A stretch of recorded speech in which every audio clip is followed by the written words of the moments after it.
Here with the NCA, more on the economic impact now of the COVID-19 crisis. Some of the country's biggest retail groups have stopped paying rent for their shopping mall landlords following legal advice. The retail groups include Foschini, Truworths, Pepkor and many others barred from trading during the lockdown. But what legal rights do smaller retailers have during a crisis like this? Roy Bregman from Bregman Woodley Attorneys, he's the director there. He joins me via Skype.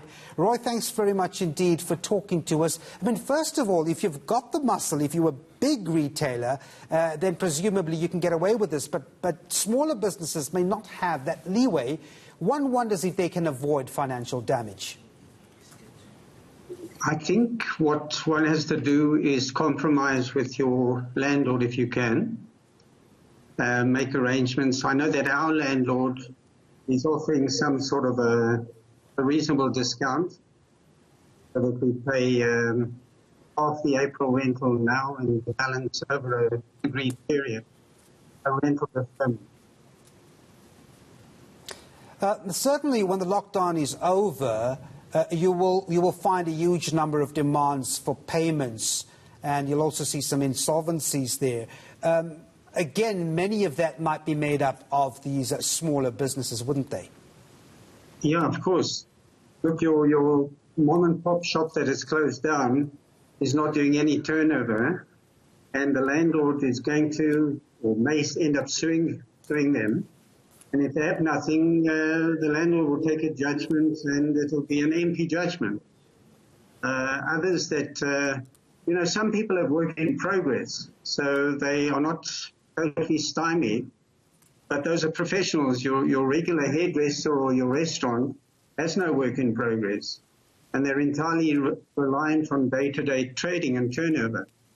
So heaven knows what's going to happen. There's going to be a proliferation of actions, and thousands of, not hundreds of thousands of tenants are going to be sued.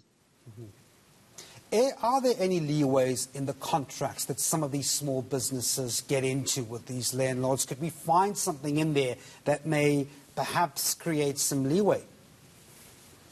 I think the courts are going to determine eventually what the options are, but if there's an impossibility of performance, in other words, because you can't gain entry to your premises, you could argue that the lease is at an end. Some leases have what they call a force majeure clause that says if there's an act of God, and the pandemic would be an ideal example of this, you could argue you don't have to pay the rent. The counter-argument is that the landlord is also, through an act of God, unable to give you access to your premises. There's another argument that you need to pay some sort of storage, because if you have an office and you've got your desk and your furniture and things in there, you are enjoying some sort of storage benefit. So all of these are unknown counter-arguments, and it'll be interesting to see how things unfold. Well, thanks very much indeed. Some news that's not too encouraging for smaller business. That was Roy Bregman from Bregman Woodley Attorney Directors.